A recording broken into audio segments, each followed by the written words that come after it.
Praise the Lord. ஆண்டவர் கொடுத்த எச்சரிப்பின் சத்தத்தை கேட்காம உணராமல் வழி விலகி போயிருப்போம்.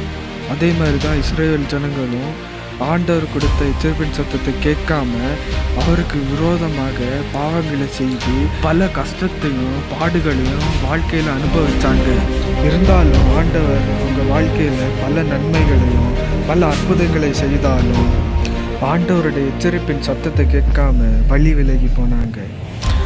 ஆனாலும் இரக்கமுள்ள ஆண்டவர் மல்கியா 4ஆம் அதிகாரம் அதோட 2வது வசனத்தின்படி, ஆனாலும் என் நாமத்துக்கு பயந்திருக்கிற உங்கள் மேல் நீதியின் சூரியன் உதிக்கும், அதன் செட்டைகளின் கீழ் ஆரோக்கியம் இருக்கும், நீங்கள் வெளியே புறப்பட்டு போய் கொளுத்த கன்றுகளைப் போல வளர்வீர்கள்.